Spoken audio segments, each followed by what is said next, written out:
Chapter 1. The Girl Beneath the Veil. They said I broke mirrors. They said babies cried when I passed, that even the stray dogs tucked their tails and whined at the brush of my shadow. In the alleys of Ash Vale, they called me Veil Girl. Ugly, the unseen. And I pretended it did not burn while it burned like salt in an open wound. I learned to walk with my head down, my hands full of quiet work, my face buried in gray cloth so no one could measure my ruin and find new words to carve me with. But you cannot hide scent. You cannot hide fate. And on the morning the Alpha King crossed the border road and entered our valley, the wind betrayed me, carrying me to him like a candle into the throat of a storm. The bells began at dawn, hard, alarmed, cold. Not the soft church-like chimes for weddings or harvest, but iron bells that told the whole village to line up, scrub the mud from their thresholds, stack their pride in neat piles and call it tribute. My stepmother, Sarah, tore the bread in half and tossed my piece onto the table as if it offended her palms. "Eat fast," she snapped. "The king's men will be marching the square. If they see you alone here, they'll think you're hiding something. And you," she squinted, eyes like quarried slate, "you are always hiding something." I pulled the veil tighter. Gray on gray on gray, one strip for hair, one for the lower half of my face, one for the thin scar that slashed my cheekbone like a fallen star. The scar I'd been born with, though none would believe such a thing. They said it was sin made visible. They said my father died of the sight. Lies, most of it. I remembered his hands, warm, gentle, how he had cupped my face and said the line on my cheek was not a cut at all, but a road. "Every road leads somewhere, Ilara," he'd told me, voice soft as the first snow. "Even the ones that run through shadow." He'd coughed into a linen square and smiled with blood on his teeth, and swore it was nothing. He'd been gone by winter. Sarah scolded me for moving too slowly, for breathing too loudly, for letting the kettle sing too long. She scolded because scolding was easier than hunger. She had a son, Rook, my half-brother, who wore cruelty the way some wore a favorite coat. "Keep your eyes to the ground," he said now, slinging his knife at his belt and winking at his own reflection in the window. "But if the king asks for a veil to be lifted, you lift it. Wouldn't want him to think we lack obedience. Wouldn't want him to think we're hiding a monster." The words landed with their usual bruise. I bled in silence the way I always bled, inward. In the square, the wind had teeth. The banners of Ash Vale snapped like caged birds. Merchants folded their tarps. Mothers tugged sleeves to straighten them. Children craned and whispered and miscounted their courage. The Alpha King's approach rode ahead of him. Steel, leather, the wet breath of dozens of wolves barely leashed. I smelled pine and snowmelt on their coats. I smelled iron, too, the tang of it. Old war, old laws. I gathered the ends of my veil and pressed them to my throat, as if that could hold in my thundering pulse. "The offering of faces," Sarah murmured, as if speaking to herself. "Ancient custom when an alpha visits. Nothing more." But the tremor in her hands betrayed her. Everyone knew it was more. The offering was a ledger the king had never abandoned. He would walk the line of households and look, just look, and the looking alone could change your life forever. He might claim a soldier. He might demand a tithe. He might take a craftsman to the capital. Or once in a generation, he might stop and choose a bride. People talk. People always talk. They said the Alpha King was made of winter. Handsome in a way winter could be handsome. Blue flame, frost crystals, light that cut rather than warmed. They said he had lost his intended years ago, that the moon rejected all but one true thread, and his had been snapped. They said he wore his grief like armor and his law like a blade. He had no patience for superstition. He had even less patience for pretty lies. He did not laugh often. When he did, it sounded like ice breaking on a river. Horns, hooves. The first ranks of riders arrowed into the square, boots black with travel, wolves trotting between their horses, tongues lolling, eyes bright as coins. The villagers fell into bows, some deep, some reluctant. I bowed because everyone else did. I bowed because my knees gave way. He arrived in the third wave. Not in gilded armor, not in a crown that screamed, but in a fitted black coat that drank the morning. He dismounted with a predator's grace, and the square hushed, sound folding in on itself, until even the banners seemed to listen. He should not have noticed me. There were 100 faces he could have chosen first, girls with plump red mouths and silk ribbons braided into the gold of their hair. Men with proud jaws and shoulders like sledges, artisans, healers, farmers, an inventory of the living. I was almost nobody, a washed-out shadow with a gray veil and a scar that made mothers pull their children closer. He noticed. His gaze slid across the line of villagers and stopped like a blade hitting bone. I felt the moment before I saw it, the stilling, the way the air gripped my lungs and refused to let them go. He looked at me as if the earth had rearranged itself under his boot. The wolves went restless, low rumbles rolling like far thunder. The commander at his right murmured something. The Alpha did not respond. His eyes were night storm dark, ringed in a flecked silver I had never seen in a human gaze. They locked on me, on my veil, on the way my hands clutched it, and the world narrowed to a wire. "Step forward," he said. The words were simple. The words were ruin. Sarah dug her fingers into my arm hard enough to bloom bruises later. "Do as commanded," she hissed. Rook's grin sharpened until it was nothing but knives. I stepped because I've always stepped into pain when pain demanded it. I stepped because my father's road ran on, and I was tired of hiding in the ditch beside it. The king's eyes did not blink. He smelled of cedar ash and wolf sweat and a colder thing underneath. A cathedral of winter kept in the cage of his ribs. He took one step toward me, then a second, and when he was close enough that I could see a scratch along his jaw where a blade had kissed him recently, he stilled. "What is your name?" he said, voice very quiet, as if I were the only creature left in all the valley and he had to speak gently or I might break. "Alara," I said, though the veil made the syllables soft. "Alara of Ash Vale." His throat worked and almost swallow. One heartbeat, another. I did not know where to put my hands. The wind reached between us and plucked a single thread of my veil free. It brushed his knuckles like a small wild dare. "Who told you to hide?" he asked. "I wasn't," I faltered. My tongue was a poorly trained thing. People are more comfortable this way. I hated the rawness in my voice, the way it trembled. I forced steel into it. "It is only a veil, Your Majesty. Cloth has never harmed a king." "It harms no one," he said, but there was grief in the words, and anger coiled beneath it like a waiting serpent. And yet, it hides someone. The commander cleared his throat, the kind of sound men make when they fear the law is about to bend. "Sire, we have a schedule." The Alpha did not move his eyes from me. I set the schedule. He lifted his hand, not touching, never touching, his palm a breath from my cheek, and the wolves stilled as if a single command had rippled through their bones. "Alara of Ash Vale," he said. And something in the way he said my name made my pulse stagger. "Will you lift your veil?" Not a command. A question. The square watched without breathing. Sarah's nails pierced my sleeve. Rook's smile begged blood. I had imagined this moment 1,000 times in the cold theater of my mind. Imagined laughter. Imagined disgust. Imagined the king waving a hand and calling for soap to wash the stain of me from his sight. I had never imagined gentleness. I had never imagined my name spoken as if it were being returned to me after years of theft. I lifted the veil. The cloth unspooled like dawn shedding night, a soft whisper that seemed too small to hold the avalanche it released. First my hair tumbled free, dark, untamable, threaded with a stubborn red gold at the ends where the sun had loved it too long. Then my mouth tensed bare, straight, unpainted, steady despite everything. And then the scar, white as chalk at the edge of my cheekbone, curving toward my ear like a crescent moon fallen at an angle. I tipped my chin up so the square could see the monster they had made of me. And so the king could see the truth. He did not flinch.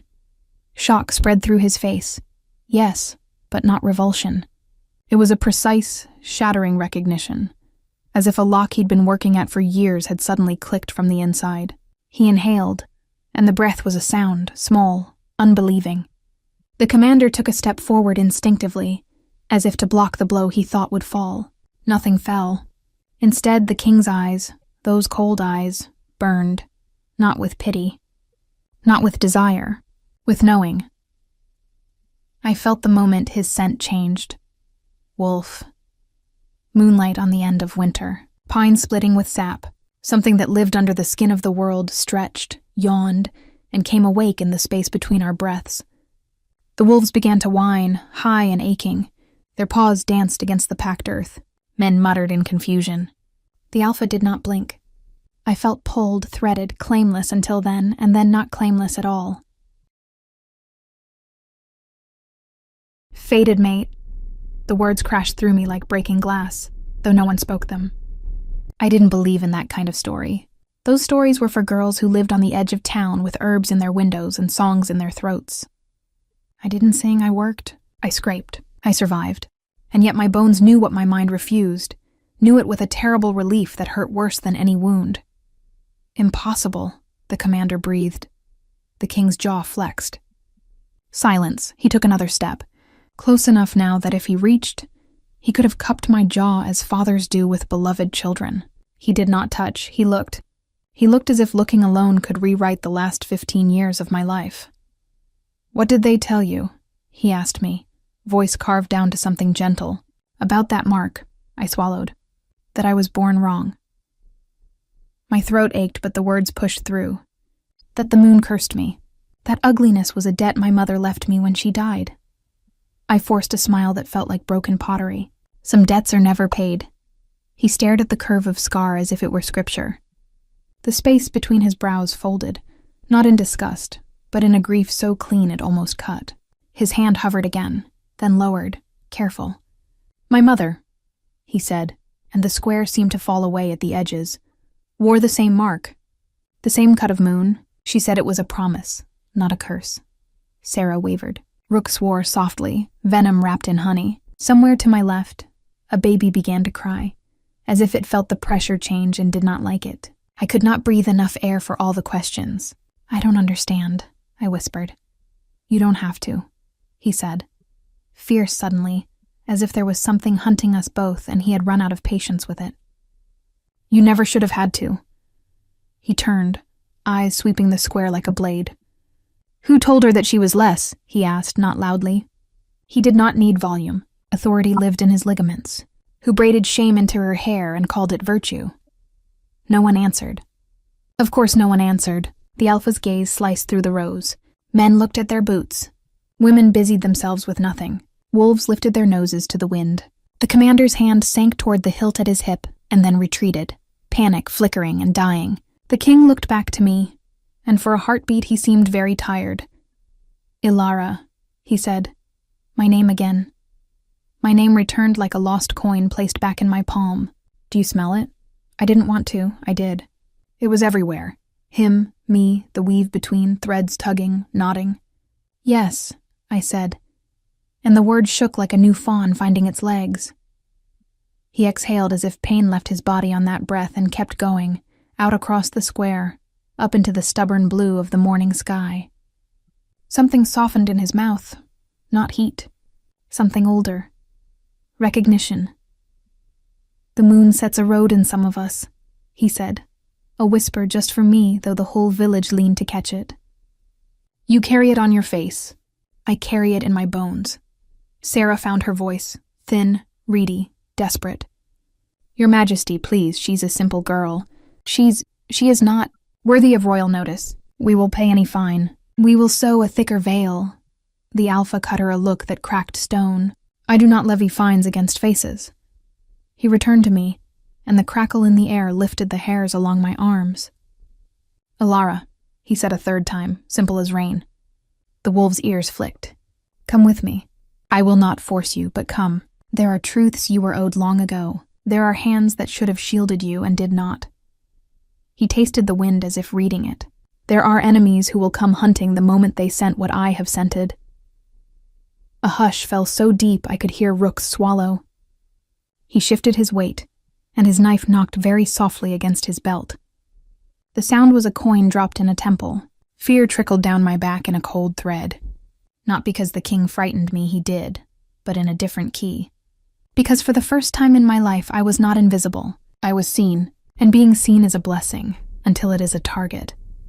"You would take her," Sarah rasped, sleeves trembling. "On what grounds?" "On the grounds that the moon does as the moon wills," he said. "On the grounds that she is mine." He stopped, jaw locking, and when he spoke again, the words were iron poured into a mold. On the grounds that I will not leave Ash Vale with my fate standing in the dust behind me. The word mine should have angered me. It should have flung me back into all the small rooms where ownership had been a whip rather than a harbor. But there was no whip in it, only vow. A vow that looked very much like a man who had been alone for a long time and had made an altar of that loneliness, because to believe otherwise was to risk breaking. I should have refused. I should have asked for time, for a day, for an hour to gather the small life I had and fold it into a traveling shape. But time had suddenly become a thinner fabric than my veil ever was. The wolves lifted their heads in eerie unison and turned toward the dark tree line beyond the fields. The king felt it too. His eyes flicked there, his shoulders tightened. "Do you smell that?" he said, very low. I did. Not pine, not winter. Something sour, oily, wrong. Like a lantern smoked out with wet rags, a shadow crawling with nails. The eastern border had not been safe since the old guardian pacts were broken. Sometimes the fields stank with things that wore wolf skin, the way a thief wears stolen clothes. We called them husks. Sarah crossed herself. Rook's hand fell to his knife again, but his bravado had thinned. The Alpha's men shifted into a defensive half-circle on instinct. The commander's eyes roved, calculating. The king did not look away from me. The wind skated cold across my teeth and left the taste of iron there. My pulse made a fist and pounded to be let out. He extended his hand, open, steady, calloused where a sword hilt had eaten his palm over years. He did not reach for my wrist. He offered a bridge. My father had said the scar was a road. Roads led somewhere. Sometimes they led here, to this exact breath, to a choice that would cut you either way and remake you in the bleeding. I set my hand in the king's. It fit. Heat arrowed up my arm. Startling. Electric. Then steadied into something older than heat. Older than winter. Older than the wolf shaped into a man. The bond did not roar. It did not break me. It rooted. The way a tree root finds water under stone. The way a pilgrim finds a shrine hidden in the flank of a mountain and knows it is the place they have been trying to name their whole life. Gasps rose like birds. Sarah took a step back as if burned. Rook's mouth opened and no sound came. The commander closed his eyes for the span of a heartbeat, braced, opened them again as if settling to a new world. Impossible, someone whispered. She's ugly. I turned, finally fully, and let them look. Not because I owed them the courtesy, because I would no longer carry their words like iron inside me. The king stood at my side, a winter storm banked and held, and when the first husk shriek split the trees it sounded, like the cry of a truth that had been strangled for too long and had just remembered its throat. The Alpha King did not draw his blade. He smiled, small, dangerous, almost tender, and the wolves surged as one body, like the sea remembering the moon. "Stay with me," he said, not a command, a plea. "Ilara, do not run." I did not run. The veil, the useless gray veil, lay in the dust at our feet like a shed skin. I had worn it so long I could not remember the weight of my face without it. In the sudden rush of cold and noise and movement, the world tipped and caught and righted. The king squeezed my hand once, just once, and the shock of that simple human contact, clean, anchoring, terrifying, lit a fire in my chest that the old shame could not survive. They had called me ugly. They had called me curse. The road cut across my cheek glinted in the hard morning light like a waning moon. The Alpha King looked at it and at me and stood in holy, unguarded shock, as if a ghost had come walking home and refused to be anything but alive. And from the shadow rim of the woods, something laughed in a voice like rust and rot and hunger, coming closer, coming fast. The bells began again. The road inside my scar woke up. I held the king's hand, and I did not look away. Chapter 2. The bells of Ash Vale. The bells were screaming again, not for the king this time, but for something that had no right to breathe the same air as men or wolves. Their cry split through the air like torn metal, shaking the square, scattering the birds, freezing the blood in my veins. The Alpha's wolves growled low, their hackles rising like waves before a storm. The king didn't move an inch. His eyes, still locked on me, burned darker now, as if he saw through the veil of the trees, straight into the mouth of whatever horror was coming. "Inside!" Sarah shrieked. "Alara, inside!" But his voice came first, cutting through her panic like a blade through silk. "Stay where you are." Something in the way he said it made the air obey him. Even the wind hesitated. I stood trembling, torn between running and believing that standing beside him meant safety. The forest edge rippled. The shadows there weren't shadows anymore. They moved. Long limbs dragged across the frost, black fur clinging to rotting flesh, eyes burning red like dying embers refusing to fade. Husk wolves, dead things that still remembered how to. The commander barked orders. Soldiers fanned out, crossbows raised, wolves circling low. But the Alpha King didn't draw his sword. He only stepped slightly forward, placing himself between me and the encroaching dark. "Why here?" he muttered, half to himself. "Why now?" As if answering him, a voice slithered out of the forest, thin, brittle, laced with laughter that sounded like bones breaking. "Because you found her," it said. "Because you smelled what should have stayed buried." The crowd broke. Villagers screamed. Some fled into their homes. Others dropped to their knees, praying useless prayers to gods who never walked these woods. Sarah's hand clutched her son's arm, dragging him backward, but Rook's eyes glittered. Not in fear, but something else. Something wrong. The Alpha's jaw tensed. "Rook," he said, voice a warning thunder before the strike. "Step away from that line." Rook froze, then smiled. It wasn't his smile anymore. His pupils stretched thin and long like a snake's. The king's wolves howled as one, the sound cracking through the cold morning. "Too late," Rook hissed, and when he blinked, his eyes burned red. Sarah screamed. I couldn't move. The Alpha moved for all of us. He grabbed my hand, the same hand he'd taken in the square, and everything went white for a breath. His energy surged through me like molten ice, power that made the air vibrate, the ground pulse beneath our feet. "You're not safe here," he said. "You were never meant to stay in Ash Vale."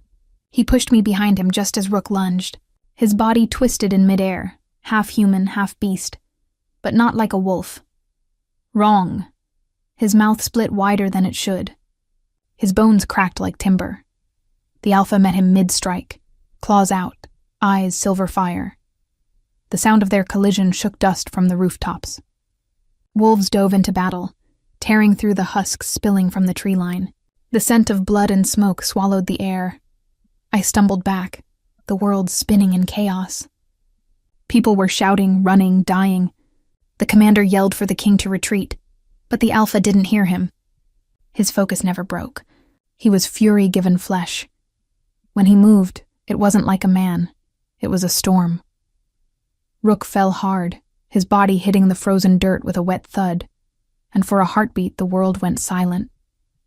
Then the Alpha stood over him, chest heaving, his claws retracting, his eyes a blinding silver light that made even the surviving husks recoil.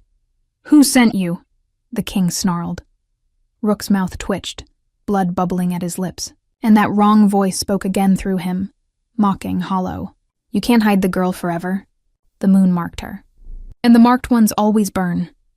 The Alpha crouched low, his voice pure threat. "Not while I live." The creature laughed, a sound that didn't belong to any living thing.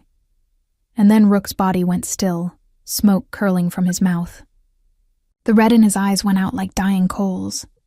Sarah fell to her knees, wailing, clutching what was left of her son. The king turned away, the fury draining from his face, leaving only something heavy and haunted. I took a shaky step forward. "You knew they'd come," I said, voice breaking. "Didn't you?"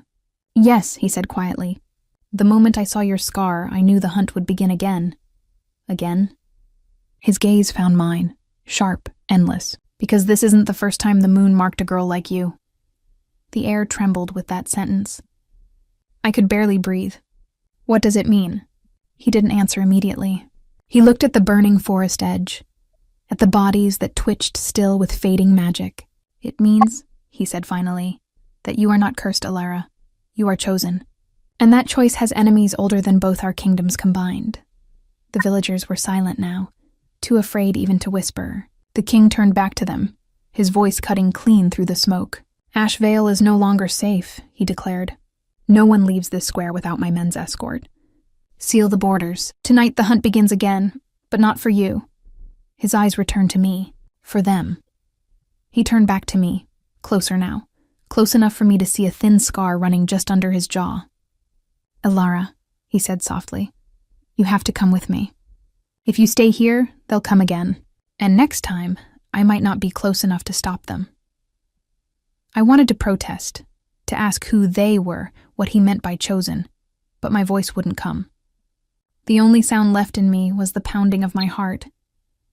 He offered his hand once more, steadier now despite the blood streaked across his knuckles. "Trust me," he said. "I'll explain everything, just not here, not while they can still hear us." I looked around, the broken square, the dead husks, Sarah's sobs, the veil lying in the dirt, and realized that whatever life I'd had here was already gone. So I placed my hand in his again. The same surge ran through me, the same heat, the same impossible pull. The mark on my cheek stung, as if awakening, glowing faintly under the pale sun. His jaw tightened when he saw it. "It's starting," he murmured. "What's starting?" He didn't answer. Instead, he glanced toward the northern road where the snow began to fall in slow, ghostly flakes. "We ride for the capital, before night finds us." And then, without another word, the Alpha King lifted his head toward the mountains and howled. The sound tore through the clouds and carried far, far beyond Ash Vale, a call, a warning, a promise. The wolves echoed it until the air itself shook. The villagers watched in terrified silence as the king turned back to me, his voice low and unshakable. "You are not what they said you were, Elara. You never were. But before this ends, you will have to choose between the truth you fear and the power that fears you." The bells went silent, the snow thickened, and beside the Alpha King, I took my first step away from the only home I'd ever known, into a fate written in moonlight and blood. Chapter 3. The road of silver and shadows, the sea. Forest swallowed us whole before the sun could even burn the blood from the square. Behind us, Ash Vale fell quiet, its bells strangled by the wind. The king's wolves padded through the snow ahead, shadows gliding between trees, their eyes flickering like small torches in the dark. Every sound felt sharper now, the crack of frozen twigs, the whisper of my breath, the steady rhythm of his boots beside mine. We didn't speak for a long time. Maybe because words felt too fragile after what had just happened. Maybe because he was listening to something I couldn't hear. His head would tilt slightly, nostrils flaring, as if the wind carried secrets only his kind could read. At last he said, "The road you see beneath the snow is older than the kingdom itself. It leads to places where no maps are true." I looked down. Beneath the pale crust of ice, faint markings gleamed, curling shapes like crescents, repeating over and over. They matched the line of my scar. I touched my cheek without meaning to. The mark pulsed warm under my fingertips. "You see it too," he murmured. "Good. What are they?" I asked. "Moon runes," he said. "A language written in light, not ink. Your kind once walked these paths when the world was still young." "My kind?" The question left my mouth before I could stop it. "I'm human." He glanced at me then, not unkindly, but with something that almost resembled pity. "Half of you is," he said. "The other half belongs to the night." I stopped walking. What does that even mean? He turned fully toward me, snow catching in his dark hair, his breath rising in silver clouds. "It means the mark on your face isn't a scar. It's a sigil, a promise between the moon and the wolves. It means you were born to bridge what was broken long ago." "I don't understand any of this," I whispered. "I was just Elara, the girl who worked at the market, the one everyone avoided." His voice softened, deep and steady.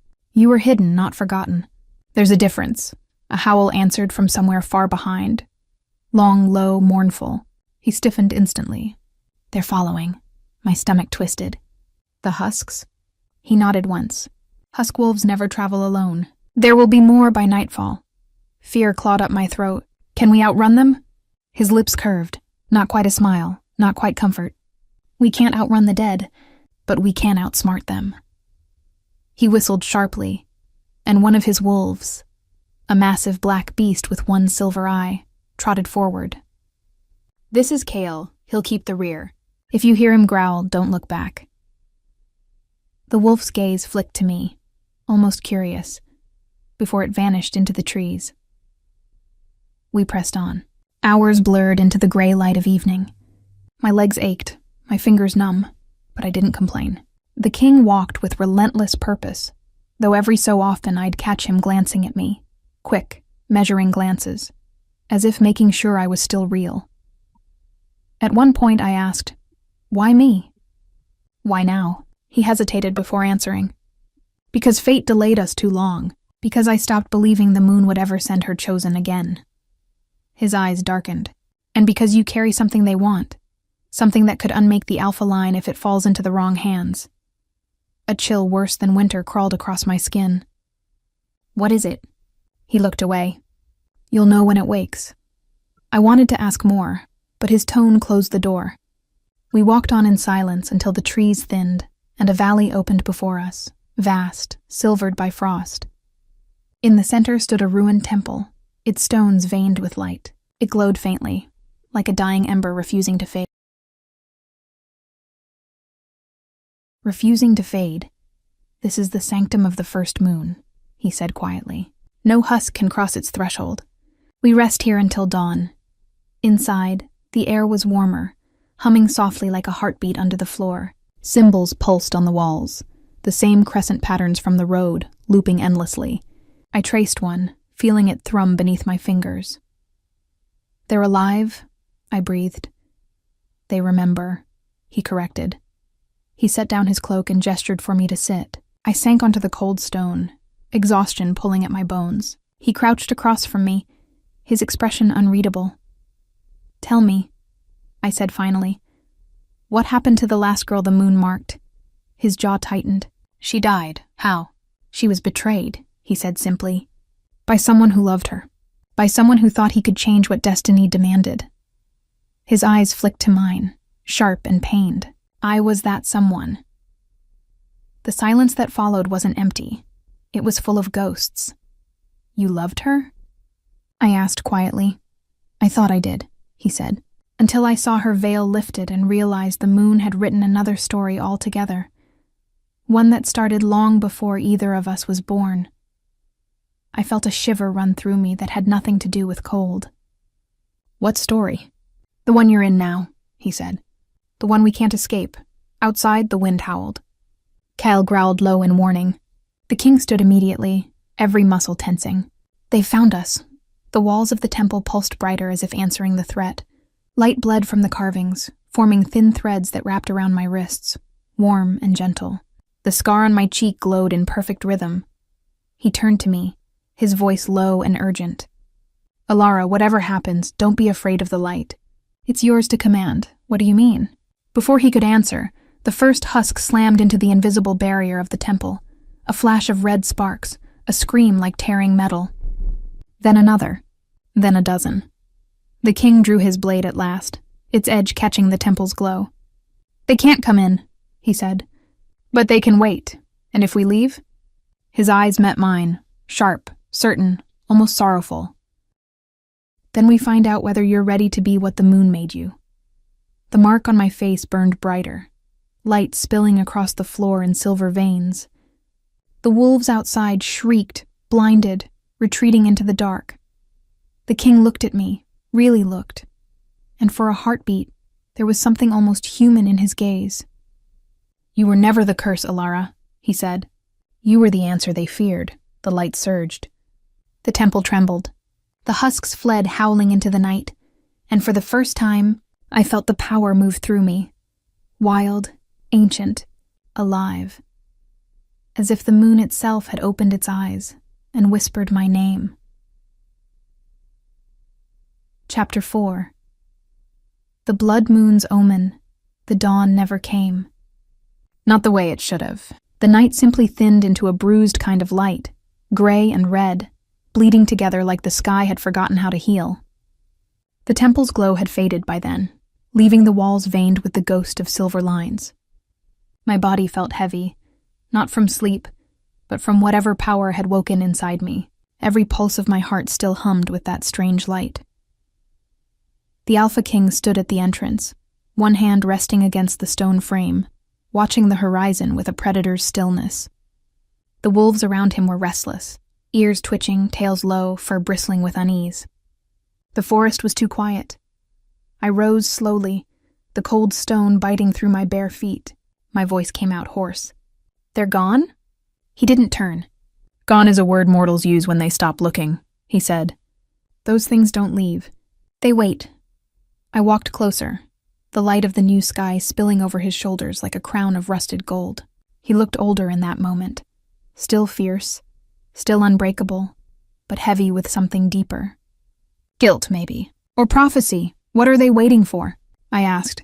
His gaze flicked toward me, steady, searching. "You." The word landed like a blade. "Me." "You lit the runes," he said simply. "You woke the temple." Every husk in the eastern woods felt it. Every corrupted pack knows the moon's mark has returned. You are what they hunt, Alara. You are what they've been promised. My hands trembled. Promised to who? He didn't answer right away. Instead, he lifted his head slightly, eyes narrowing at the sky. I followed his gaze and froze. The moon was still there. In daylight. A blood-red disk, faint but visible even through the morning haze. "It's daylight," I whispered. "That's impossible." "It's an omen," he said. "The blood moon rises when two paths begin to cross, the mortal and the divine. It means a choice will soon be demanded of you." "What choice?" He looked at me, and for the first time I saw fear in his eyes.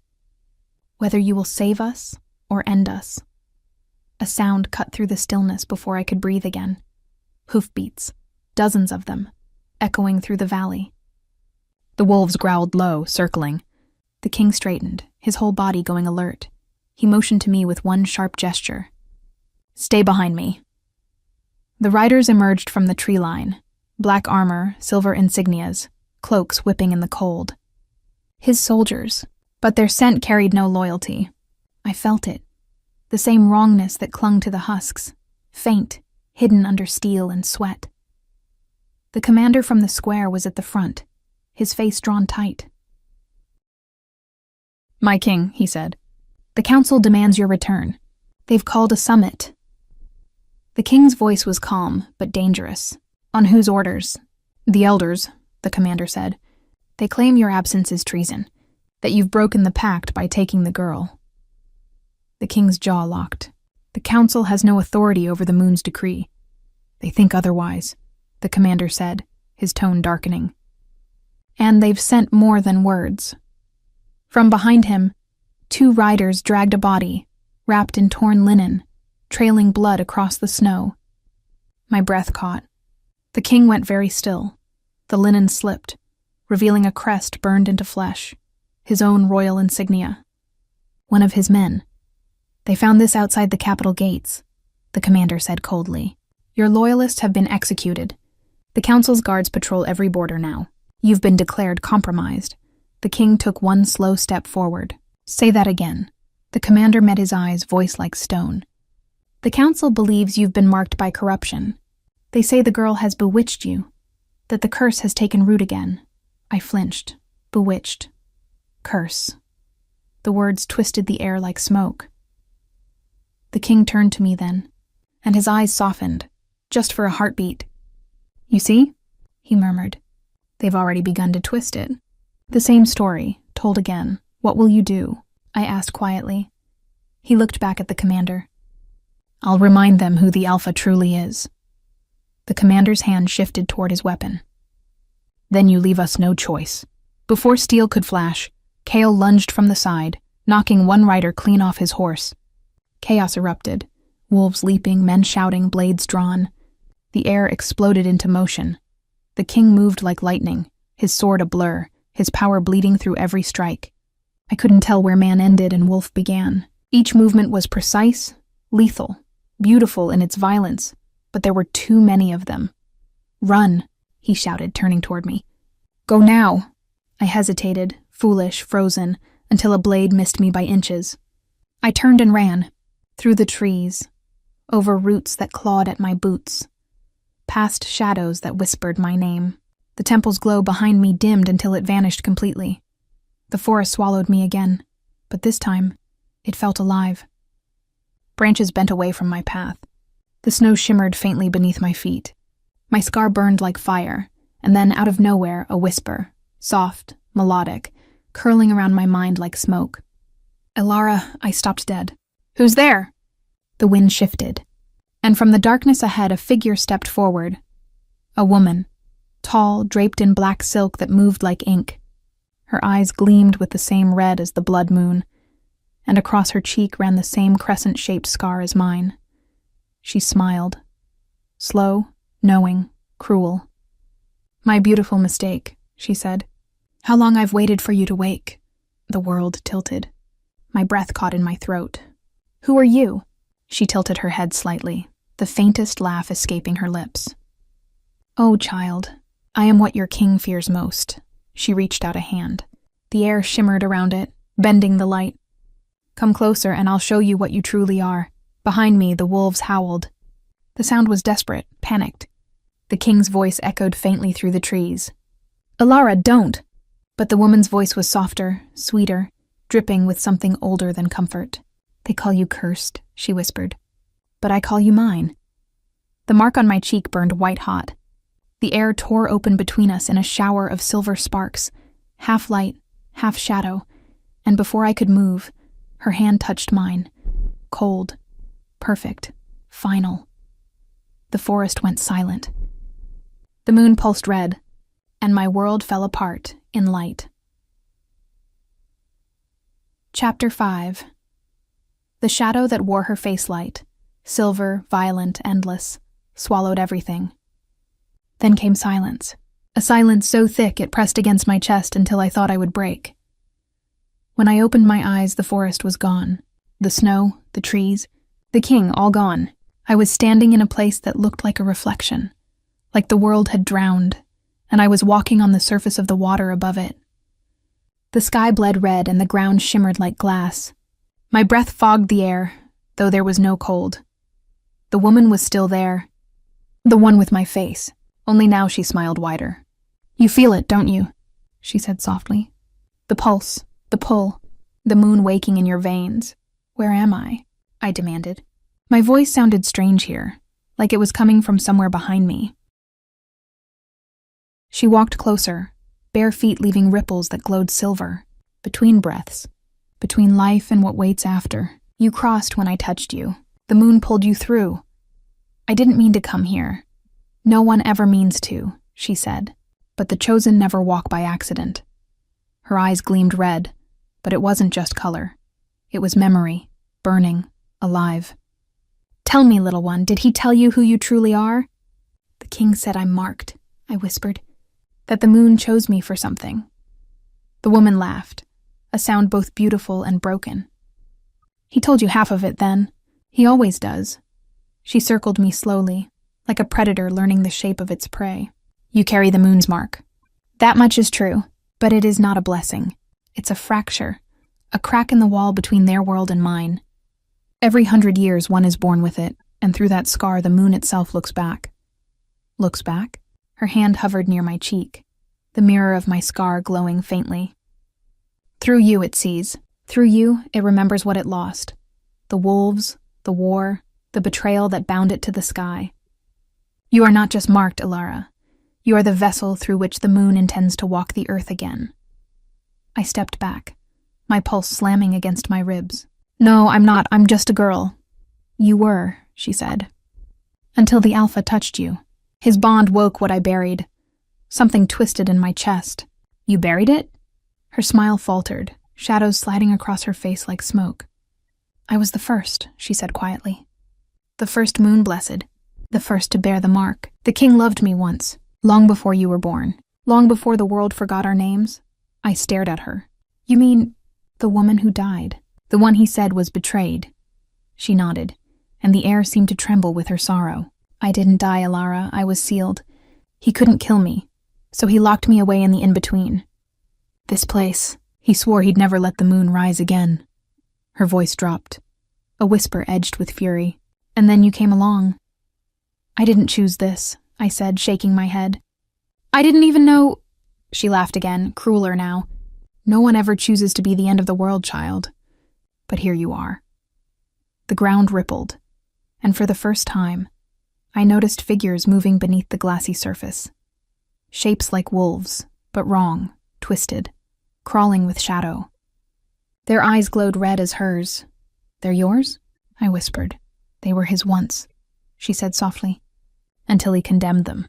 They are the husks now, wolves stripped of their souls, trapped between life and death. And when your bond to him completes, they will tear through the veil to claim what's theirs. She moved closer, and her reflection touched mine, our faces aligning for one breath, one heartbeat. You can stop it, Alara, she murmured. If you break the bond, if you kill the king before the moon rises full. My breath caught. Kill him? Her voice softened like poison honey. Do that, and you free yourself. You close the gate. You end the curse, otherwise you will become me, and he will become the monster I turned him into. I couldn't breathe. He saved me. He fought for me. You're lying. Her smile cut sharper. Then ask him why he carries my blood on his hands. The air cracked, splitting like glass under thunder. Light surged through the cracks, white and violent. The woman's expression twisted. He's pulling you back, she hissed. But remember my words, Alara. When the moon turns crimson again, you'll have to choose. Choose what? Whether to love him or destroy him. The world shattered. I woke to the sound of fire. The night was real again. Smoke burned my throat. I was lying on the forest floor, the trees around me torn and scorched. The king was kneeling beside me, one hand on my shoulder, blood streaking his jaw. Stay still, he said roughly. You vanished. You were gone for hours. I tried to speak, but the words stumbled. She was there. She touched me. His grip tightened. What did she say? I met his eyes and saw it. The flicker of recognition, of guilt. You know her? I said. He didn't answer. Tell me the truth, I whispered. Who is she? He closed his eyes briefly. When he spoke, his voice was quiet. She was my mate once. The first moon blessed, the one I failed to protect. My stomach turned cold. You said she died. I thought she did. His voice broke, just slightly. Until now. The mark on my cheek throbbed, searing with heat.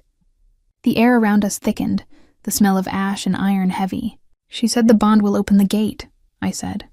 That if it completes, he cut me off, his tone like steel. Then we make sure it doesn't. How? He looked toward the blood-red moon rising over the trees.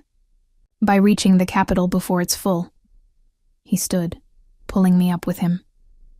The council has the only relic that can seal the mark again. But once they see you, they'll want to end you instead. And if they do, his jaw hardened. They'll have to go through me. The wolves gathered, their eyes reflecting the crimson sky. Somewhere far away, a howl echoed, a broken, familiar sound. The woman's voice brushed the edges of my mind like a secret I couldn't unhear. He will choose the kingdom. He always does. The king met my gaze, his eyes full of something I couldn't name. Whatever she told you, he said quietly. Don't believe her, but part of me already did. And as we rode into the night, I felt the scar burning brighter, like the moon itself was waiting for me to decide whose truth would break first. Chapter 6. The Kingdom of Broken Howls. The journey to the capital felt endless. The road stretched like a scar through the forest, twisting under the blood-red sky that refused to fade. The Alpha King rode ahead, silent and cold, every movement carved from discipline and rage. His wolves followed in grim formation, their paws soundless on the frost. I rode behind him, wrapped in his cloak, the world spinning between dread and disbelief. The further we went, the stranger the land became. The trees bowed inward as if listening. The wind whispered names that weren't ours. At times, I thought I heard the woman's voice again. Soft, seductive, promising clarity if I'd only stop. But I didn't. I kept my eyes on the king's back.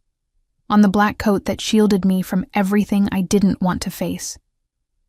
When the first towers of the capital broke the horizon, I nearly gasped. They weren't like the stone villages I'd known. They rose like teeth, dark and sharp, scraping the bleeding sky. Each one shimmered faintly with the same symbols that glowed on my skin. Moon runes, everywhere. The king slowed his horse, his jaw tightening. "They've changed it," he murmured. "The council's gone mad with their own fear." "What do you mean?" "They've rewritten the wards," he said. "The runes are inverted. They repel the moon's blessing now. They'll burn if they sense you." "Burn?" He looked back at me, the faintest regret in his eyes. "Try not to touch the walls." We entered through the southern gate. Guards lined both sides, their armor blackened, their eyes glazed with suspicion. None spoke as we passed. The king dismounted first, handing his reins to one of his lieutenants. I followed, my feet unsteady, the scent of ash and iron thick in the air. The capital was silent, too silent. No merchants, no chatter, only the echo of our steps against empty streets. The city that was once called Moonspire now felt like a mausoleum built for living ghosts. At the heart of it stood the Hall of Elders, its gates draped in banners depicting silver crescents crossed by chains. The king paused there for a moment, then turned to me. "Whatever happens inside, don't speak unless I tell you to. They'll twist every word." I nodded, clutching the edge of his cloak.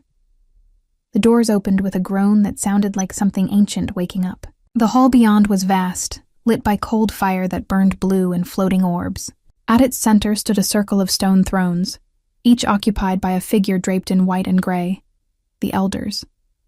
The oldest among them, a woman with hair like frost, leaned forward. "Alpha Kale of the Northern Blood," she said. "You return unbidden, bringing with you the echo of our ruin." The king bowed slightly, more out of ritual than respect. "I return with truth, Elder Marin. The moon's mark has returned, and with it the right to balance the curse you created." Murmurs rippled through the hall. The woman's gaze slid to me. "So this is the girl." Her voice made the runes under my skin crawl. "Remove your veil," she ordered. "She will not," the king said sharply. "She owes you no proof." Another elder rose, male, his eyes sharp as glass. "You bring corruption into our sanctum and defy our judgment? The husks have breached the southern borders. The skies bleed red, and you expect us to believe this is salvation. She is the moon's vessel," the king said. "Not the source of the rot. Lies," someone hissed. "The last vessel brought ruin." My breath hitched. The woman's words in the forest echoed inside me. "He will choose the kingdom. He always does." The elder Marin raised her hand. "Enough. If she is truly the vessel, the runes will reveal her nature." Before the king could stop them, the stone floor blazed to life. Circles of light spun outward, curling around my feet. Pain flared up my legs, white-hot and cruel. I gasped, falling to my knees. The mark on my cheek ignited, searing against my skin.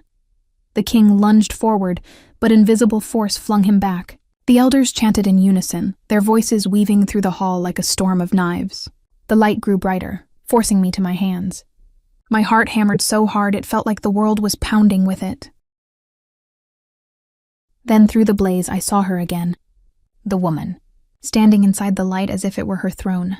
Her eyes glowed crimson, her smile wicked. "You see?" she whispered through the fire. "They'll destroy you to protect their fear," I screamed as the light pierced my chest. The world twisted. The king roared, his voice shaking the hall. "Stop!" The runes shattered like glass. The elders stumbled back as the spell snapped. Smoke curled around the floor, and for the first time in my life, I saw what lived beneath my skin. Silver threads glowing faintly, moving like living veins of light. The king rushed to me, catching me before I fell. "Enough," he growled. "You've seen what she is." Elder Marin's face was pale. "She carries the full mark. The moon's essence itself. You've brought doom to our gates." "I've brought hope," he snapped. "You've lived in fear for so long you've forgotten the difference." They surrounded us, voices rising in chaos. "Kill her! Seal the mark." The first one destroyed half the realm. The king drew his sword, silver gleaming under the firelight. "The next who speaks her death will not speak again." Silence crashed down. The elders froze, the wolves growling at the edges of the room. The king's voice dropped lower, colder. The blood moon rises in 2 nights. You will open the sanctum and give me the relic of sealing, or I will take it from your corpses. Elder Marin's voice trembled. You would threaten the council? I would save the realm, he said. Even from you. He lifted me easily, ignoring their protests, and turned toward the doors. The runes on the walls flared, burning at his proximity, but he didn't stop. The wolves followed, snarling low, forming a barrier between us and the terrified elders. Outside, the city was darker than before. Thunder rolled without clouds. The moon hung larger, redder, closer. The king didn't look back. They'll come for you now, he said. The council, the husks, the old gods, they all want the same thing. But they'll have to take it from me first. Why? I whispered weakly. Why protect me when even you believed I could destroy everything? He slowed, his eyes catching the faint light of the torches. Because I once let love die in the name of duty, he said quietly. I won't make that mistake again. And for the first time, I realized the truth wasn't simple. Maybe the woman in black hadn't lied. Maybe neither of them had. Somewhere above us, the moon pulsed like a heartbeat. Alive, watching, waiting. Chapter 7. The relic beneath the mountain. The capital burned behind us like a dying sun. Its towers bled orange into the night, and the smoke chased us down the frozen valley. Wolves ran ahead, clearing the path. Their eyes caught the red moonlight like shards of molten glass. The Alpha King didn't look back once. His jaw was set, his shoulders tight. I could almost hear the war inside him. The weight of a kingdom. The echo of betrayal. The memory of a woman who refused to die. The wind bit at my face as we rode. My mark pulsed under my skin, a faint glow that refused to dim. They'll follow us, I said, shouting over the thunder of hooves. They already are, he answered, low and grim. But they won't reach us before dawn. The mountains guard their own. The path twisted through cliffs streaked with ice. The world here felt older, carved before men learned to name things. Shadows clung to the rocks like sleeping spirits. Every breath I took came out silver and sharp. At the base of the tallest peak, the king slowed his horse. We walk from here. The wolves spread out, sniffing the air, uneasy. I dismounted, my legs trembling. The entrance to the mountain wasn't a cave. It was a wound. A split in the rock, narrow and deep, humming faintly with light. What is this place? I whispered. He stepped closer, tracing the edge of the crack with his gloved hand. The place where the moon first touched the earth. The last sanctuary before the war. The relic you need lies within, but it won't welcome us. Why? Because it remembers me. He took a torch from his saddle and led the way. I followed, the darkness closing around us like water. The walls glittered faintly, etched with the same crescent runes that marked my skin. Every step echoed back, soft but endless. Deeper we went. The air grew heavy, thick with the scent of stone and old magic. My mark began to burn. The light it gave off painted the tunnel walls in pale silver. The king glanced back, eyes narrowing. It's reacting, he murmured. The relic feels you. We reached a chamber vast enough to hold a cathedral. At its center stood a pedestal of black marble, and on it, a silver orb, no larger than a heart.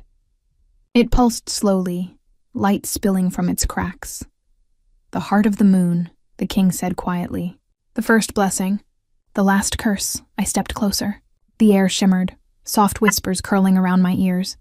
Words in a language I shouldn't have known but somehow understood. Welcome back. The king caught my arm. Don't touch it yet. Once you do, the relic will judge you. If it finds your soul unbalanced, it will kill me, I finished. He nodded once. I won't let that happen. Before I could answer, the ground trembled. The torch flickered violently. From the shadows at the chamber's edge came the faint scrape of claws. Dozens of them. Then red eyes. Hundreds. The husks had followed. The king drew his blade in one motion, the sound slicing the silence apart. Stay behind me, he said. The first husk lunged, a blur of teeth and shadow, but he met it mid-air, sword cutting through its throat. It dissolved into ash. Another came and another. The wolves tore into them, snarling, fighting like creatures born of the same fury that shaped storms. I backed toward the pedestal. The orb pulsed faster, the whispers louder. "Choose," they said. "Balance or blood." I didn't know what they meant. My mark burned like fire. The woman's voice echoed faintly in my mind. "Kill him before the moon rises full." The king fought like something unstoppable, but the husks kept coming. He couldn't hold them forever. Blood stained the snow at his feet. His blood. "Ilara," he shouted. "Now, take it!" I turned back to the orb. It pulsed once, twice, then split open like a blooming flower. Inside was not light but shadow, swirling endlessly, beautiful and terrible. I reached out. The moment my fingers touched it, the world broke, light poured through me, silver and red, cold and burning at once. The chamber vanished. I saw flashes, memories that weren't mine. The first moon-blessed kneeling before the same altar, the king younger, kneeling beside her, swearing his life to protect her. Then betrayal. The woman's scream as she was bound in chains of light, the council sealing her beneath the mountains, the Alpha turning away, tears cutting through blood on his face. The vision shattered. I fell to my knees, the relic cradled in my hands. It pulsed softly now, alive, calm, choosing. The husks froze mid-strike. Then they turned to ash, vanishing into nothing. The king staggered, his blade slick with black blood, his chest rising in ragged gasps. "It accepted you," he whispered, disbelief in his voice. I looked down. The mark on my cheek glowed brighter than ever, but it no longer burned. It sang, soft, low, mournful. "What does it mean?" I asked. "It means the moon has chosen its side again," he said, "and the council will call it treason." He knelt beside me, his hand hovering near the relic. The silver light reflected in his eyes, softer now, gentler. "Ilara," he said quietly, "whatever you saw, don't let it own you. The past is a cage. You don't belong in it." But I couldn't stop shaking. "She was there," I whispered. "The first one. She was you and not you. She said you locked her away." He didn't flinch. "I did, to save her from herself. To save everyone else. Then what am I?" His gaze was heavy, full of sorrow. "You're her echo, and her chance at redemption. Maybe mine too." The relic's light flared, cutting between us, drawing lines of silver in the air. Two crescents overlapping, forming a full moon. The king rose, sheathing his sword. "The council will come by dawn.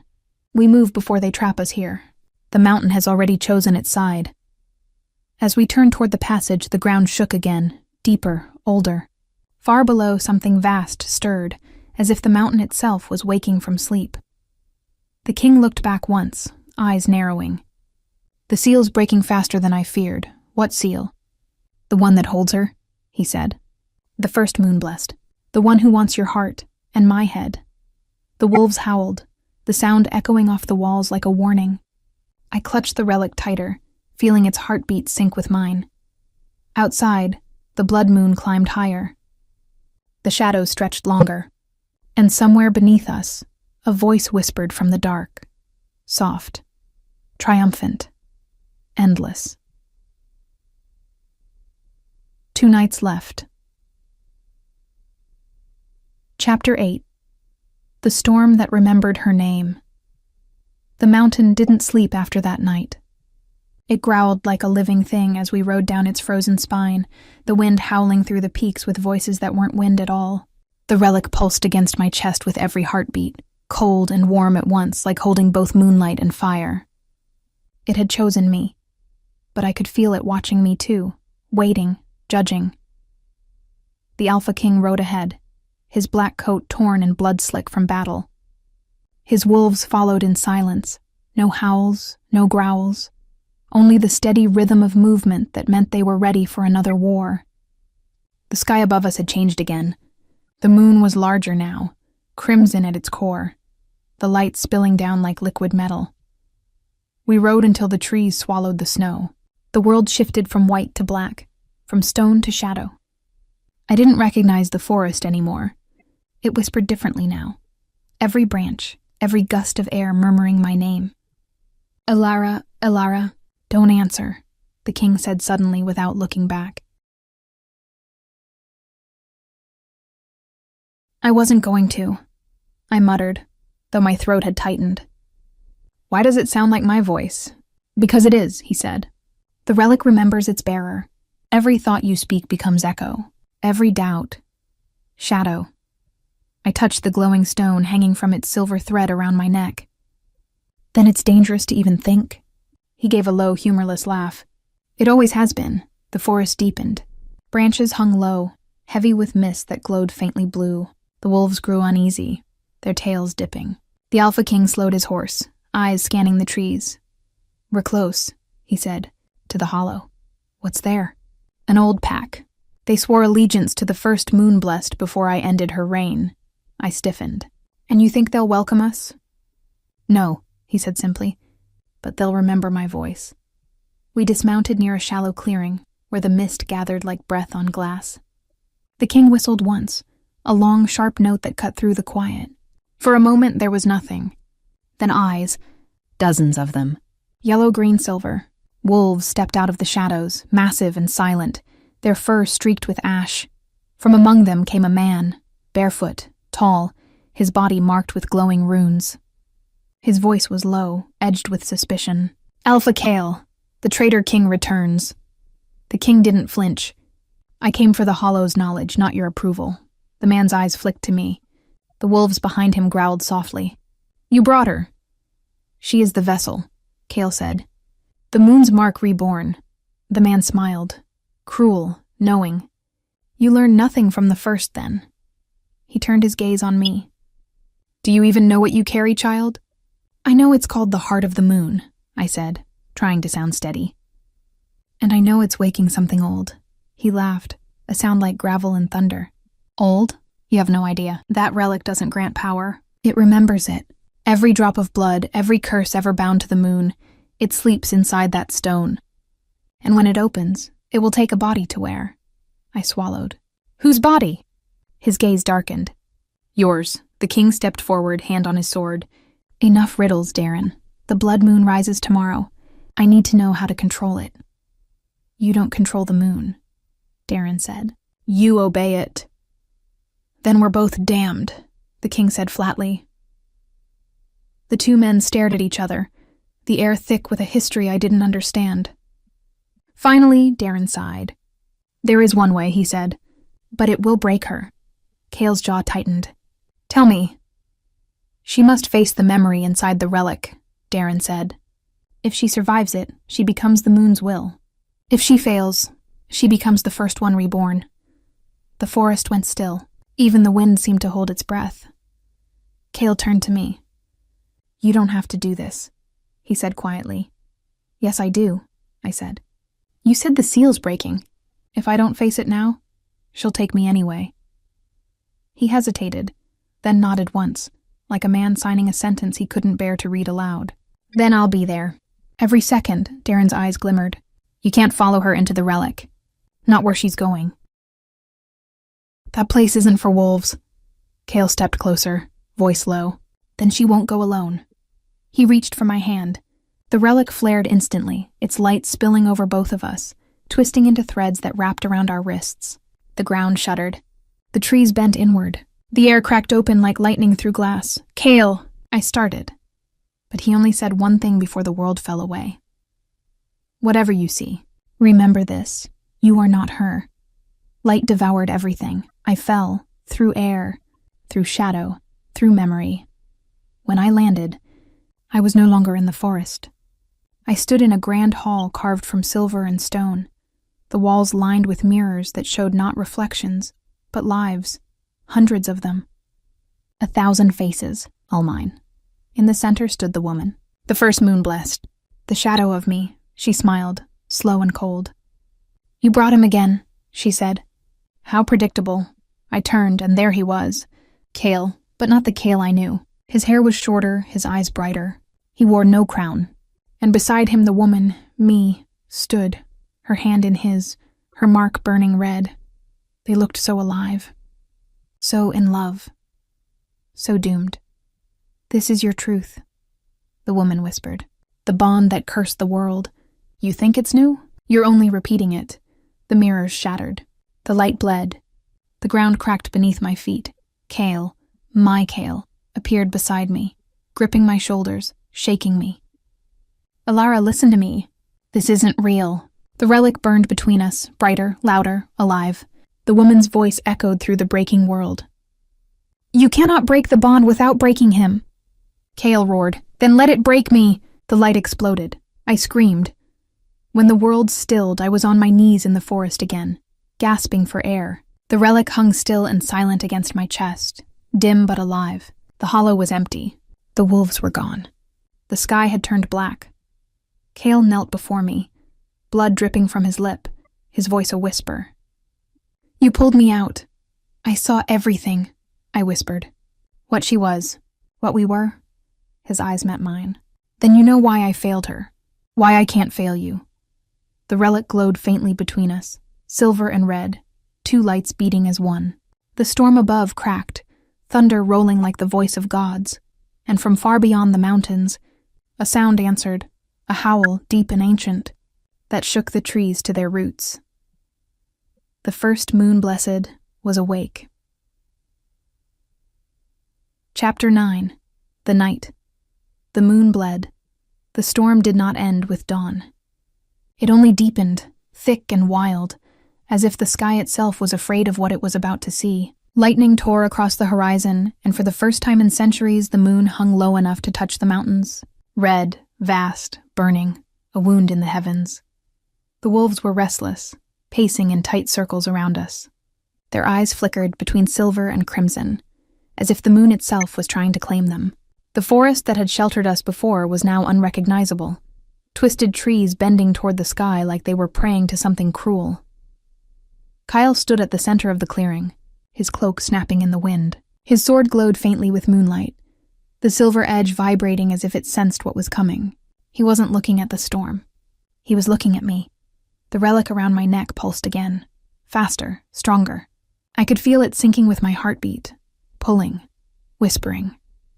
Alara, it said. It's time. I pressed my hand to it. She's calling, I said softly. Kale's head turned, his expression unreadable. I know, I can smell her on the wind. He stepped closer. The rain began to fall. Not clear rain, but silvery drops that glowed where they touched the ground. The air itself shimmered with it. She's not just calling you, he said. She's trying to merge with you. My throat tightened. And if she does? He didn't answer. His silence said enough. The wind shifted. The forest exhaled, and the world split open. Light, red and silver, erupted from the ground. Wolves howled in pain, some collapsing, others shifting uncontrollably between form and shadow. I staggered backward as a shape emerged from the light. The woman from the mountain. The first moon blessed, her black hair floating like smoke. Her eyes twin crimson suns. She hovered above the earth, feet never touching ground, her voice both a whisper and a scream. Did you think sealing me would silence me forever, Kale? Kale raised his blade. It should have. Her laughter broke like glass. And yet here we are, the same story written again. You and your precious vessel. The moon must love irony. She turned her gaze to me. Do you feel it, little echo? The power in your blood? The way the relic sings for me? It's mine. You're mine. Her hand lifted slightly. My body seized as invisible fire shot through me. The relic blazed white hot, the chain burning against my throat. I cried out, dropping to my knees. Stop! Kale roared, charging forward. His sword cleaved the air between us, striking the light around her. But instead of cutting, it shattered, scattering into sparks. She laughed again. You can't kill me, Alpha. You can't even hate me properly. Kyle's breath came ragged. You're not her anymore. I am her, she screamed. Every piece you loved and every sin you buried. The ground cracked under her rage. Lightning speared down, turning trees to ash. The wolves fled, their howls echoing like funeral songs. The relic pulsed harder, a heartbeat trying to burst from my chest. I could feel her inside me now, her thoughts, her pain, her hunger. She wasn't just power. She was grief that had forgotten where it started. I forced my voice through the chaos. Why me? I shouted. Why choose me? Her head tilted almost tenderly. Because you're the only one who can finish what I began. What did you begin? The end, she said. The relic exploded in light. Cale grabbed me, pulling me against him as the blast consumed the clearing. For a second, everything vanished. The forest, the storm, the world itself. We were suspended in light and memory, seeing flashes that weren't ours. The first Moon Blessed standing before a council of wolves, her face alight with defiance. Cale beside her, younger, promising eternity. Then fire. Betrayal. Chains of silver binding her beneath the mountain as Cale's tears fell on the stone. The memory faded. We were back, but the light had changed. It wasn't red anymore. It was white. I stood slowly. The relic no longer burned. It floated between my hands, weightless, glowing with calm.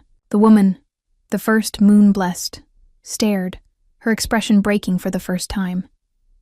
"What have you done?" she whispered. "I didn't fight you," I said softly. I listened. The light from the relic stretched outward, touching her like sunlight on glass. Her form flickered, shadow and flame and sorrow. No, I won't fade again." Cale's voice was quiet now, almost kind. "You were never meant to fade. You were meant to rest." The light expanded, wrapping around her, lifting her higher. Her scream shook the air, but it wasn't pain. It was release. When it was over, she was gone. Only light remained, settling gently across the ground like falling snow. The storm quieted. The rain turned clear. The moon above began to pale, shedding its crimson hue until it hung silver again. Whole, watching, calm. I fell forward, exhausted. Cale caught me before I hit the ground. "It's over," I whispered. He looked at me for a long moment before answering. "No," he said quietly. "It's changed." The relic dimmed to a soft silver glow, its pulse now steady, one heartbeat with mine. I could feel the quiet in it, the peace, and underneath the faint echo of a voice, her voice whispering thank you. Cale lifted his gaze to the sky. "The moon's curse is broken," he said, "but its mark remains. You carry its memory now. Will it ever end?" I asked. He smiled faintly, tiredly. "Everything that begins with the moon must end under it. But for tonight, you rest." I looked up at him, his face framed by the quiet silver glow, the fury finally gone from his eyes. For the first time, he looked human. And as the last howl faded into the distance, the moon rose higher, no longer bleeding, no longer burning, just watching. Somewhere deep inside me, the scar on my cheek pulsed once, like a final heartbeat of the storm. Then it was still. Chapter 10. The moon's judgment. The night after the storm was too quiet. No wind, no wolves, no whisper from the moon that had ruled our fates for generations. Only silence, heavy and watching. We rode back toward the capital under a pale, trembling sky. The relic hung cold against my chest now, its light reduced to a faint pulse. It no longer burned. It no longer spoke. But every so often I swore I could feel it stir, as if it still breathed inside me. Kyle rode beside me. He hadn't said a word since the storm ended. His eyes were fixed on the path ahead, his jaw tight, his hands gripping the reins like the world might fall apart if he let go. The wolves followed close, wounded but alive, their fur matted with ash. The forest had changed. Where the husks once crept, new light filtered through the trees. Flowers, silver as frost, had begun to grow along the roots. The air smelled clean, like rain after fire, but the peace was uneasy. When the walls of the capital appeared again, I almost didn't recognize them. The banners of chains had fallen. The gates stood open, the runes across them flickering, broken. Smoke curled from distant rooftops. The war had come here while we were gone. Cale dismounted first. His boots hit the ground hard, echoing through the hollow streets. "Stay close," he said quietly. We walked past abandoned stalls and shattered windows. The silence of a kingdom that had eaten its own heart. The wolves growled low as we neared the Hall of Elders. The great iron doors cracked and hanging loose, as if something massive had torn through them. Inside, the council was waiting, not as I remembered them. The elders stood in a half circle, their robes burned, their faces pale. The runes beneath their feet glowed faintly red. the same hue the moon had worn when it bled. And behind them, a shadow moved. "She's gone," Kyle said flatly. "The first moon-blessed has been laid to rest. The curse is over." Elder Marin's voice trembled. "You broke the seal." "I freed a soul that was never meant to be chained," he replied. "You unleashed power you cannot control," she hissed. "Do you even know what you've brought back into this world?" Kyle's hand brushed his sword. "I brought light back to a sky you turned black." The air crackled between them. Then one of the elders stepped forward, an old man with eyes clouded like smoke. "The moon has judged us already," he said softly.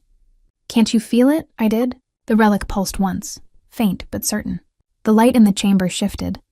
Soft silver spilling down from nowhere, pooling across the stone floor. The runes began to melt, fading into brightness. The elders gasped as the light crept up their robes, searing away the crimson that had stained them. Marin screamed, backing away. "No, we bound her. We sealed her. You can't—" Kale's voice cut through her panic, low and final. "The moon doesn't take orders from cowards." The light flared, blinding, pure, soundless. When it faded, the elders were gone. Only their robes remained, falling empty to the floor. I stared, breath caught in my throat. What happened to them? Kale's gaze was steady. They were judged. The moon takes no vengeance. It simply restores balance. He turned to me, his face unreadable. And now it will judge us. Before I could speak, the light spread again, this time surrounding us both. The relic lifted from my chest, floating between us, its glow intensifying until it was a small sun. My scar burned, not painfully, but powerfully, as if it wanted to speak. I looked up and saw her, not the woman of wrath, not the ghost of rage, the first moon blessed. Serene now, her eyes clear, her presence calm. "You have done what I could not," she said, her voice echoing in the chamber. "You forgave what should have been destroyed. You freed what should have stayed bound. And because of that, the curse has ended, but not the story." Kale took a step forward. "What do you mean?" Her gaze drifted to him. "You carry the blood of wolves, the strength of war, the weight of centuries. And yet, all your life you have fought the moon as though it were your enemy." He said nothing. Her hand extended toward me. "And you, Alara, carry its heart. But even the heart must learn to let go," the relic pulsed. The light reached toward us both, threading between our chests. "I can't keep it," I said quietly. "It doesn't belong to me." "It never did," she said softly. "But it will always remember you."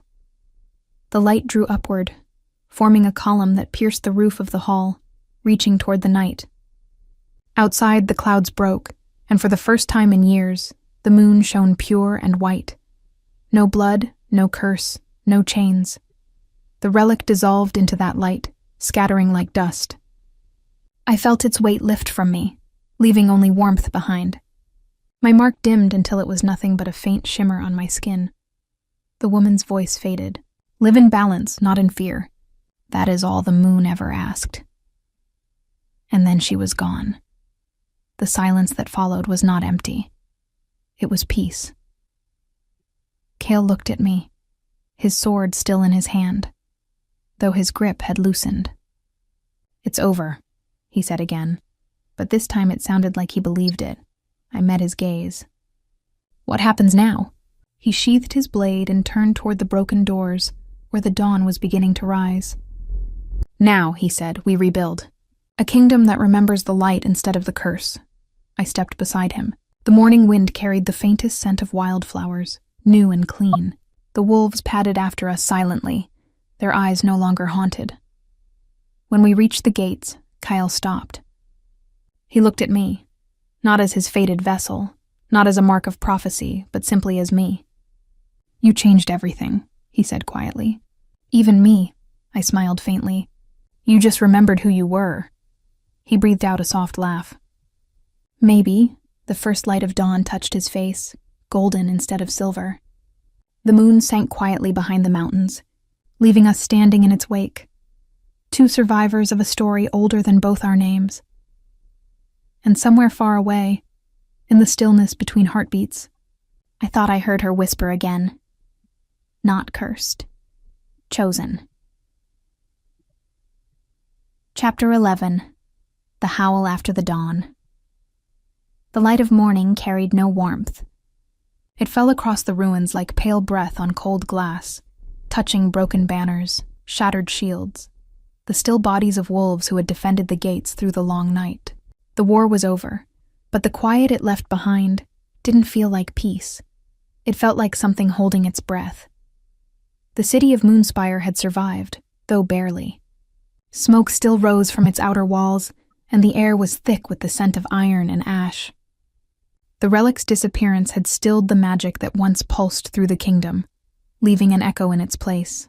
Soft, restless, waiting. Kale and I walked through the courtyard together.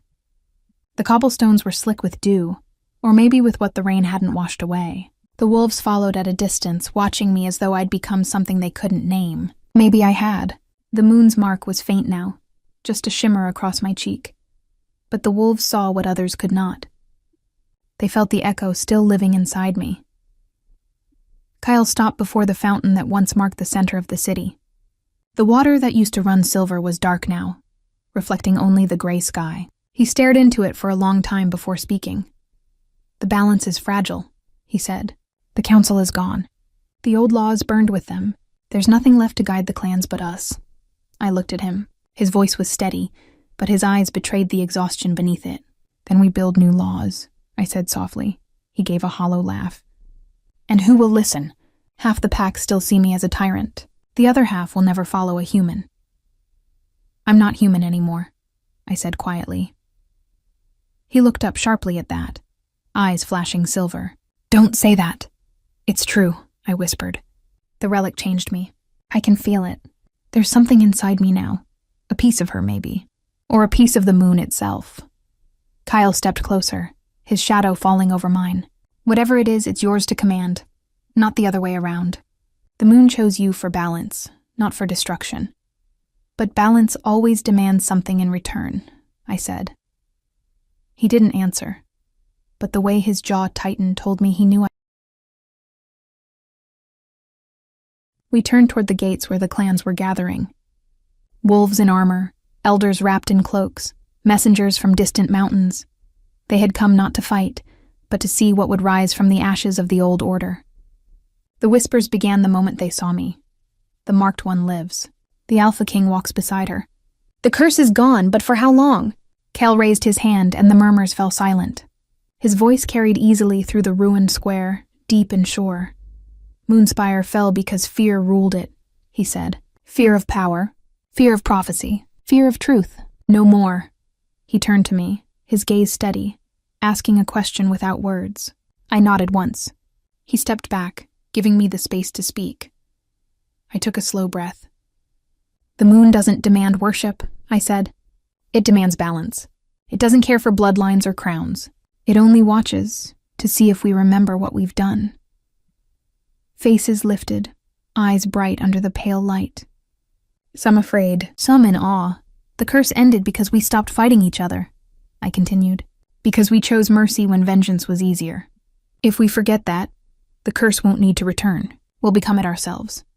For a moment, no one spoke. Then, somewhere in the back, a single wolf howled, low and mournful but alive. Another answered. Then another. The sound rose, filling the city, echoing against the mountains. Not a cry of war this time, but of remembrance. Of promise. Kale stood beside me, head bowed slightly, eyes closed. When the howling faded, he whispered, "They've chosen." "Chosen what?" I asked. "To follow you." I shook my head. "No, to follow us." He smiled, small, quiet, tired. The moon always did love irony. The clouds shifted, and light spilled over the courtyard. The silver water in the fountain shimmered again, clear and bright. Somewhere deep inside, I felt the relic's echo settle, finally at peace. Kale turned to the gathered wolves. "The clans will unite," he said. "We will rebuild. We will honor the moon by living, not by fearing it." The crowd bowed their heads, a ripple of movement that spread like wind through grass. For the first time since I could remember, hope didn't feel like a lie. As the assembly dispersed, Cale lingered beside me. His voice was low when he spoke. "You know this peace won't last forever." "I know," I said. "But it will last long enough." He looked at me, eyes soft. "Long enough for what?" "For us to remember what it means to be alive." We stood there in silence as the dawn stretched across the city, painting the ruins gold. The moon was gone, but its memory lingered, in every stone, every heartbeat, every howl carried on the morning wind. And though I didn't know what the next dawn would bring, I knew this. The girl they called cursed was gone. In her place stood something new, someone who had looked into the eyes of the moon and lived to tell its story. Chapter 12. The last light of the moon weeks passed, and the world remembered how to breathe again. Moonspire no longer bled. It bloomed. Wolves rebuilt the walls, not for war but for shelter. Fires burned in hearths instead of battlefields. For the first time in centuries, the night sky shone clean, silver, soft, kind. But peace is a fragile creature. It walks softly and dies easily. I felt it the morning the relic's echo pulsed again. Just once, small, sharp, and wrong. I had been standing on the balcony of the Alpha's tower, watching the fog roll over the valley. The wind carried the smell of pine and new rain. Cale was below in the courtyard, training with the younger wolves, his movements smooth and measured, his power now a thing of grace instead of rage. And yet, the pulse came again. The scar on my cheek flickered faintly beneath the dawn. I pressed my hand to it. "No," I whispered. "You're gone," but the air didn't agree. The wind shifted, cold, sudden, and I heard a whisper. Not hers this time. Not the first moon blessed. Something else. Something older. Balance restored does not mean balance kept. The words slithered through the back of my mind, soft and cold. I stumbled back from the railing, my breath shallow. The moon's light, gentle, silver, dimmed for a heartbeat. Cale was already moving toward me. "Alara?" I shook my head, trying to steady myself. "It's nothing, just the mark." He looked at me, reading what I didn't say. "It spoke to you again." "Yes," I breathed. "But not her. Something new, something deeper," he frowned. The relic was dissolved. "Whatever voice you're hearing, it shouldn't exist." "It exists," I said. "It feels like the moon itself." The courtyard went quiet around us. Even the wolves lowered their heads, uneasy. Cale stepped closer, his voice a rough whisper. "What did it say?" I hesitated. "That balance isn't kept." He stilled, his jaw tightening. "Then the peace we built won't last." I swallowed the fear rising in my throat. "Maybe it's just warning us." "Or testing us," he murmured. That night, the moon rose early. Not red, not white, pale gold, something in between. And as its light touched the walls, I heard the faintest hum rise from the stones of Moonspire. The runes, those we thought dead, flickered back to life, glowing faintly under the surface. Cale appeared beside me again, his eyes reflecting the same golden hue. "It's awakening," he said quietly. "The moon's energy is shifting. To what?" He looked up, as if searching for an answer that wouldn't come. "Maybe to you." Before I could respond, a horn sounded from the north wall. Wolves rushed to the ramparts. The air grew thick with unease. Cale sprinted forward, and I followed, my heart pounding. Beyond the wall, under the moonlight, figures moved, hundreds of them. Not husks, not soldiers, wolves, packs from the far borders. But their eyes glowed gold, not silver. Their scent, wrong, old. "They shouldn't be here," one of the guards whispered. "Those are the forgotten packs. They vanished generations ago." Cale's hand went to his sword. "They didn't vanish," he said grimly. "They were consumed by the first curse." The leader of the newcomers stepped into the light. An enormous wolf, fur pale as bone, eyes blazing with gold fire. When it spoke, its voice was layered, both male and female, both echo and roar. "Balance," it said. "You broke it." Cale's shoulders squared. "Who are you?" "We are what remains," it said. "When you killed the curse, you tore the veil. You freed more than light." The relic at my throat pulsed again, alive, furious. The mark burned, and I gasped, falling to one knee. "Alara!" Kale was there instantly, his arm steadying me. The golden wolves took a step forward, and the earth trembled beneath their weight. The voice came again, this time from within me. You cannot keep what was never yours to hold. The mark flared, and the light burst outward, pure white, pushing back the gold. The forgotten packs reeled, snarling, blinded. Kyle caught me as I staggered, my hands glowing with the same light. What's happening? I choked. He stared wide-eyed. You're channeling it again. The moon's essence. It's defending itself. The light spread farther, reaching the city, the walls, the wolves. Every rune came alive, blazing with silver fire. The golden wolves howled, half in rage, half in pain, and the leader's voice roared through the storm of light. This is not the end. Balance will demand its price.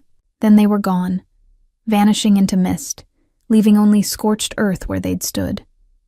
The light dimmed. The mark cooled. My body trembled.